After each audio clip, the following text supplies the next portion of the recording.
Todos sentimos en algún momento de nuestras vidas la necesidad de ser padres, de formar una familia y dejarnos llevar por esas responsabilidades que conllevan los hijos. Se coloca ante nosotros un objetivo. Pero, ¿qué pasa cuando no logramos esa meta? ¿Qué sucede cuando existe un problema y se hace presente esa incertidumbre, esa angustia de no ser fértil?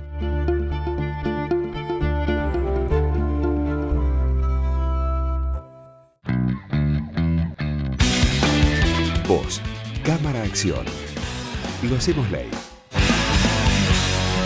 Fertilidad asistida. La Organización Mundial de la Salud define a la infertilidad como una enfermedad del sistema reproductivo. Es la incapacidad de lograr un embarazo clínico después de 12 meses o más de relaciones sexuales no protegidas.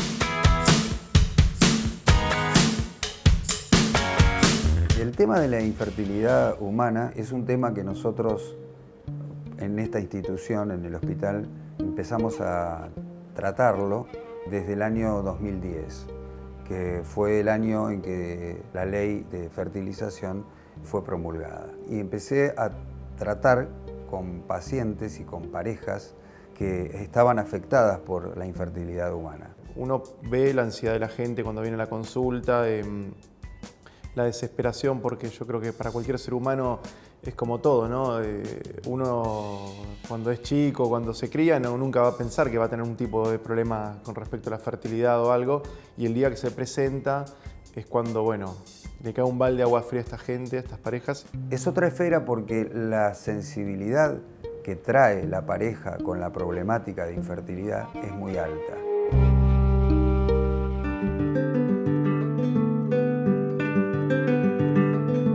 Yo siempre me ponía en el espejo, ¿no? Me ponía de costado y hinchaba mi panza. Y yo soñaba con que mi panza creciera. Y bueno, y por ahí veía los embarazos de las demás nenas, de las demás chicas. Mi cuñada, mi hermana. Y feliz por ellas, pero al mismo tiempo es una tristeza, porque a mí no. Cuando tomamos la decisión de tener hijos, ¿sí? O cuando ya pensábamos en tener hijos, como que empezamos a ver que la cosa quizás no venía tan fácil. Pasó el tiempo, pasaron los años y bueno, cada vez se iba poniendo más complicado, ¿viste? Porque la cuestión de que ya los años ya se nos venían encima. Hay mucha frustración, el hecho de no tener hijos. En nivel pareja, gracias a Dios, el Pedro me bancó. Yo decía, ¿no? Hubo un momento en que le dije, te doy la libertad para que vos hagas pareja, estés con una mujer que te pueda dar un hijo. Porque yo no puedo, no lo puedo lograr. Y él me decía que no, que para él lo más importante era yo. Que era yo y que conmigo era todo, yo le daba todo. Pero no, porque yo sabía que algo faltaba. Esta situación genera una gran cantidad de efectos tanto en la salud física como mental, emocional, psicológica y social. En Argentina, esta patología afecta a más de 1,5 millones de parejas. 1 de cada 6 atraviesa esa difícil situación.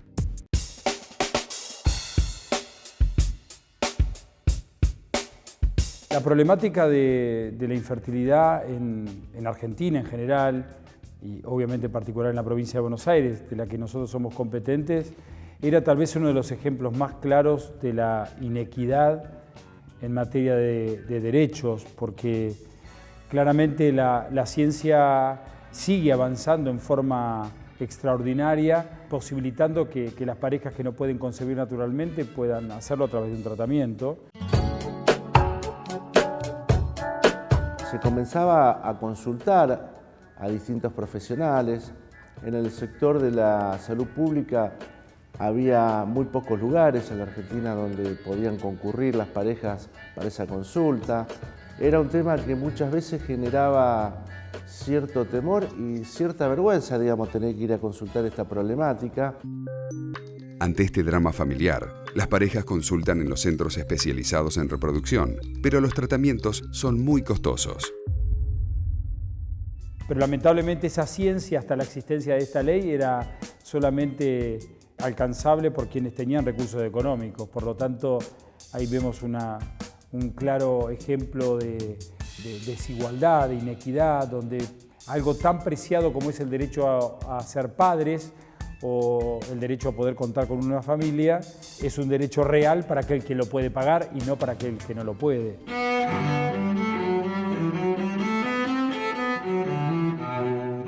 En la Argentina, hace ya casi 25 años, se venía estableciendo, pero en el ámbito privado. O sea, lo podían resolver aquellas personas que tenían recursos económicos como para sostener todo lo que significaban los tratamientos y los procedimientos de fertilización asistida, de baja complejidad o de alta complejidad. Las experiencias que nos llegaban tenían que ver con parejas que para poder acceder a un solo tratamiento tenían que o pedir plata prestada, o hipotecar su casa, vender su auto, realmente poner en juego cuestiones que después no sabían si iban a poder revertir y sin tener la certeza, como corresponde, de que el tratamiento iba a ser exitoso. Nuestra condición económica tampoco nos permitía, acceder a ningún tipo de tratamiento, que tampoco nosotros lo teníamos como una carta, a jugar esa, porque la verdad todavía no caíamos en que no podíamos, simplemente no se daba, hasta ahí era como algo que natural que no se daba. La pareja que quiere tener un hijo, lograr el embarazo a través del tiempo, genera una sensación de frustración muy grande. No hay pareja que se haya presentado acá con su problema que no haya manifestado esto. Realmente hay un gran sufrimiento psicológico, social, familiar, que no solo involucra a la pareja, sino muchas veces al resto de la familia. Esta realidad excluye de una solución a miles de parejas que resignan así su sueño de formar una familia.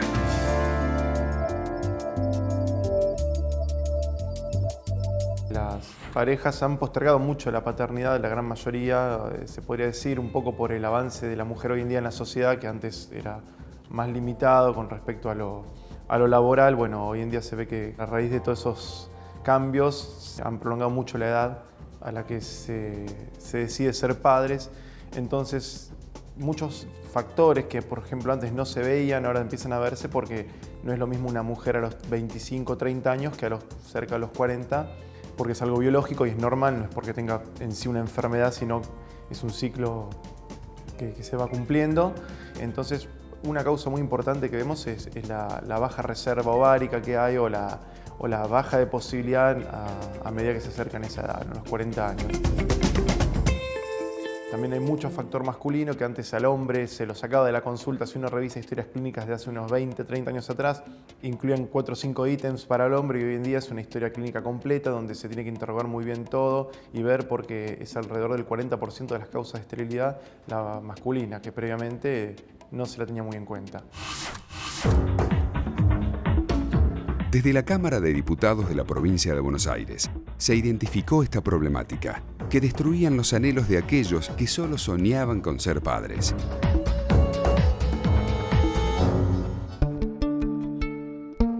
Nosotros no teníamos reconocida la infertilidad como una enfermedad humana, cosa que sí lo reconoció la Organización Mundial de la Salud, que era quizás uno de los mayores impedimentos que planteaban las obras sociales que no tenían obligación de cubrir esta necesidad ante sus afiliados porque no era una enfermedad, no estaba incluido en el programa médico obligatorio.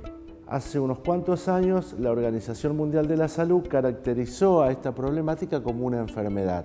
Para ello, cada uno de los países, miembro de lo que es Naciones Unidas, de lo que es la Organización Mundial de la Salud, necesitaba receptar en el ámbito legislativo el reconocimiento como una enfermedad del problema de la infertilidad o de algún otro problema concurrente que terminaba en una infertilidad. Y bueno, esto dio lugar a que hubiera en algunos casos opiniones de jueces mediante resoluciones que obligaban a la salud pública o obligaban a las obras sociales o a la de medicina prepaga a tener que dar esa cobertura. Y por lo general, cuando hay un vacío legal, cuando hay un faltante de la cobertura de un derecho, el ámbito legislativo es el que mejor recepta esta demanda por parte de la sociedad. De tratar de revertir esa situación de inequidad, y eso había que hacerlo a través de una ley donde obligase a las obras sociales a cubrir en sus tratamientos médicos obligatorios los tratamientos de fertilidad. Y yo creo que eso es una parte sustancial de la ley, porque quienes tenían obra social o quienes tienen obra social, la obra social se tenía que hacer cargo. Pero había un universo de casi el 50% de los habitantes de la provincia de Buenos Aires que no tienen obra social.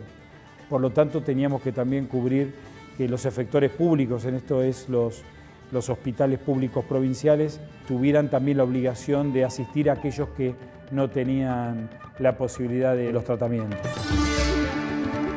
Bueno, cuando me entero que la legislatura está tratando el proyecto de ley para el tratamiento de la infertilidad humana, he sentido realmente lo que pasa con otro tipo de reconocimientos en la medicina. Cuando uno reconoce que hay enfermedades no reconocidas anteriormente, en este caso la infertilidad, y que puede hacer un tratamiento. La idea fue algo brillante, o sea, yo estoy totalmente seguro que todo lo que sea más abarcativo y que pueda incluir a la sociedad y darle una ayuda en lo que necesiten va a ser beneficioso siempre y cuando esté bien administrado.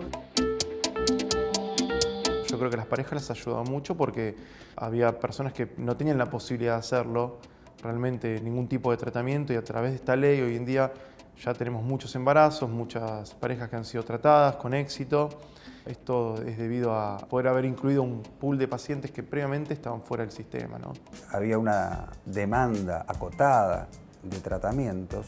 La demanda oculta sabíamos que podía ser mucho más elevada de lo que realmente se presentaba en la realidad, porque los tratamientos no eran accesibles. Así que yo he sentido que era algo muy importante para la sociedad argentina, muy importante para la provincia de Buenos Aires, para los habitantes, la posibilidad de tratar una enfermedad que no estaba reconocida como tal antes del tratamiento de la ley.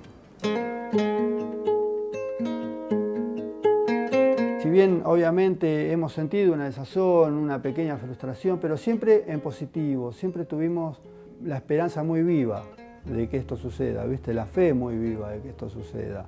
Sabíamos que de alguna manera o en algún momento iba a llegar. Entonces eso nos daba una paz interior, una tranquilidad, una calma como para poder avanzar en cuanto a un montón de temas con otro tipo de mentalidad. Esto nos motivó a que realmente intentemos buscar un camino que nos permita poder igualar esta cuestión y poder sacar una ley que es una ley de salud. Y así fue como esto se fue incorporando en la agenda cotidiana.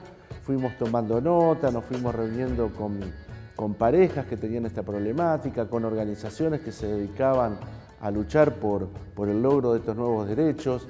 Y esto viene también a ser una nueva inclusión de un derecho.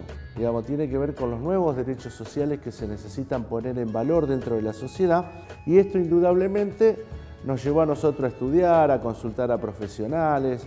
Entonces esto que empezó a ser una cuestión de uno, de otro y de otro, se transformó en una demanda.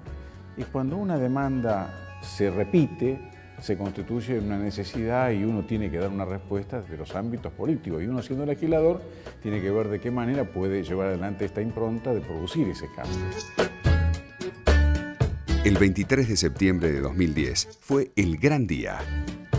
El proyecto de fertilidad asistida llega al recinto de la Cámara de Diputados de la provincia de Buenos Aires. La aprobación de esta ley puede cambiar la realidad de millones de bonaerenses. Obviamente que hubo una fuerte resistencia por parte de las obras sociales sindicales, por parte de las obras sociales de medicina prepaga. Entonces, bueno, la verdad es un desafío extraordinario para la legislatura avanzar con esta ley. El paradigma era no la cobertura de los tratamientos de fertilidad asistida, que solamente tengan posibilidad de acceder a aquellos que lo pueden pagar. No es una obligación ni del Estado ni de las obras sociales. La ley de la provincia de Buenos Aires rompe con ese paradigma. El paradigma del no lo convierte en el paradigma del sí. La regla es el sí, es decir, las obras sociales tienen que cubrir los tratamientos de fertilidad Y la verdad que se fueron involucrando distintos actores, fue tomando estado público esto y se fue generando también un espacio de debate muy rico. Pero había una cuestión que era que a nivel nacional no había ley. Buscábamos nosotros en los anales legislativos de Latinoamérica, tampoco había ninguna legislación, por lo cual nos estábamos poniendo a la vanguardia en la discusión de este tema en Latinoamérica. Esto, digamos, que terminó siendo, digamos, la puerta de entrada a un reconocimiento extraordinario, como es la posibilidad de ser padres, fue seguramente el motivante para que el Congreso Nacional avanzara de la mano de la decisión política de la presidenta Cristina Fernández de Kirchner, para que hoy Argentina tenga una ley de fertilidad asistida a nivel nacional. Este proyecto pasó por 5 comisiones.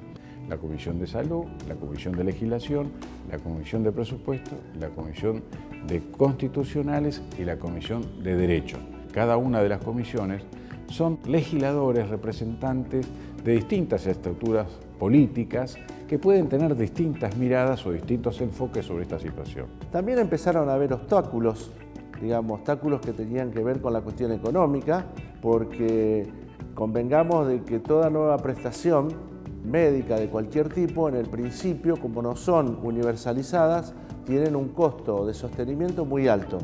Pero a la medida que esa nueva técnica médica o nuevo estudio médico se universaliza, los costos se reducen porque hay una mayor porción de ciudadanos que pueden acceder al tratamiento y esto baja los costos de manera considerable.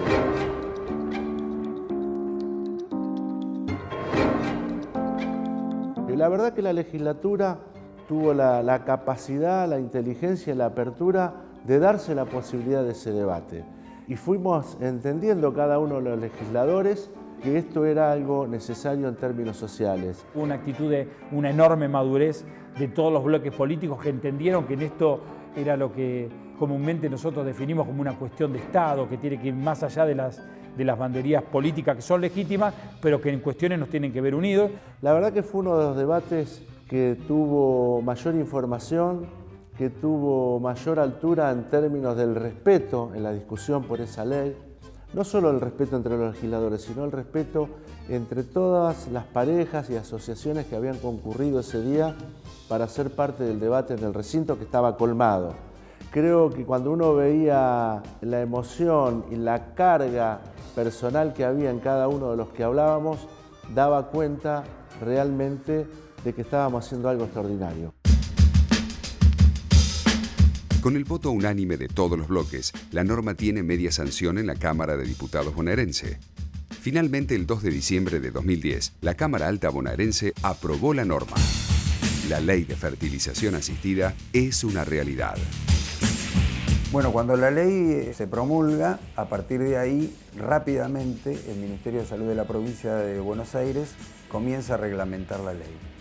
Fue una ley, yo diría, reglamentada en tiempo récord, y muy rápidamente pudimos trasladar su ejecución al hospital. Y automáticamente a los meses siguientes ya empezamos con los tratamientos. Había mucha gente que estábamos atendiendo, que no teníamos realmente una solución para darle porque no había el recurso ni había la estructuración de todo este sistema. Y a partir de eso empezamos a los 3-4 meses con los primeros tratamientos, los primeros embarazos. Fue algo muy bueno realmente poder llevarlo a cabo porque mundialmente es uno de los pocos países del mundo, en ese momento creo que no sé si no era el único, donde se estaban haciendo tratamientos de fertilización a través del Estado, ¿no?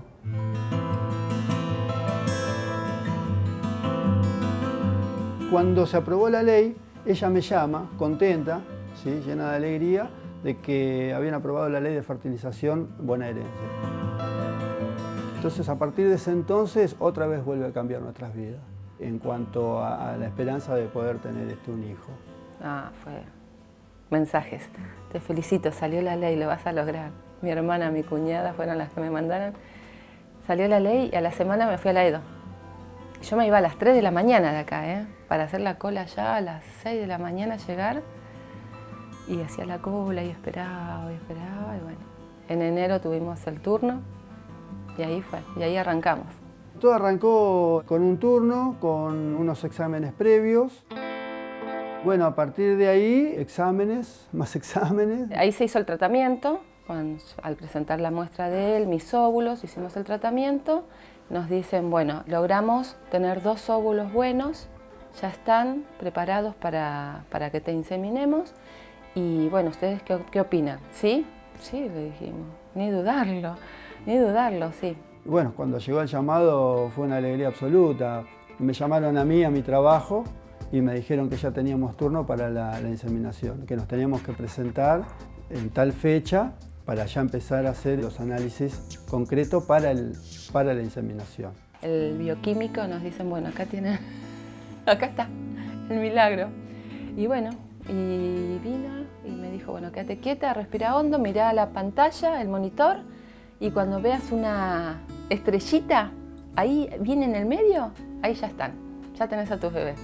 Una vez hecha la inseminación, hay que llevar un tiempo, ¿sí? Te dan un tiempo, un plazo, donde la fecundación se concreta.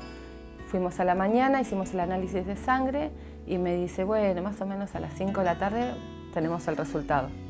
Entonces agarré y yo estaba en la cama esperando. Yo digo, este doctor no me llama. Ay, no me llama, lo llamo yo, no lo llamo. Y no me había dado cuenta que Pedro había hablado con él y le había dicho que la noticia se la dé a él por las dudas, porque él tenía mucho miedo de que si llegaba a ser un negativo, ¿cómo me iba a poner yo? Y ahí es donde nos dieron el resultado positivo, de que, bueno, que habían fecundado y que teníamos mellizos. Y me llama Pedro y me dice, hola, hoy no me llamó el doctor, le digo, estoy acá esperando. ¿Cómo están? Cuídense mucho porque los amo. Y yo le digo, ¿qué? Y me puse a llorar. Y le digo, no, ¿en serio, sí? Y agarra y yo lloraba y mi cuñada me dice, ¿qué pasó? Y estoy embarazada. Fue un momento que nos cambió la vida, un momento de alegría máxima, porque fue la combinación de mucho esfuerzo, mucho sacrificio, a veces de bajar los brazos y de creer que esto no iba a ser posible, ¿no?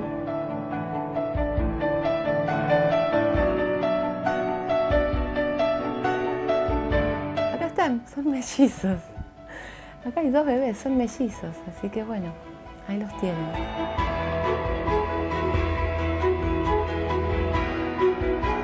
Sin la ley y sin el tratamiento, nosotros quizás hoy estaríamos solos en casa, por decirlo de alguna forma.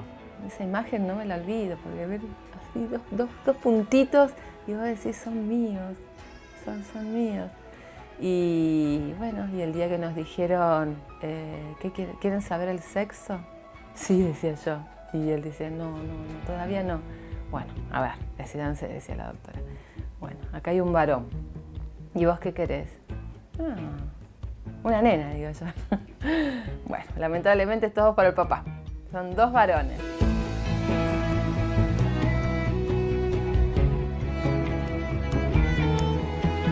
La ley de fertilización asistida ha venido a resolver una problemática que no estaba resuelta. No solo que no estaba resuelta, sino que directamente no se consideraba a la infertilidad como una enfermedad. Definir esta ley de fertilidad como una ley que abarca, que incluye, o sea, mucha gente que había quedado fuera de esto y que la posibilidad era nula, hoy por hoy uno los puede tener en la consulta y sabe que van a tener su posibilidad de realizar el tratamiento.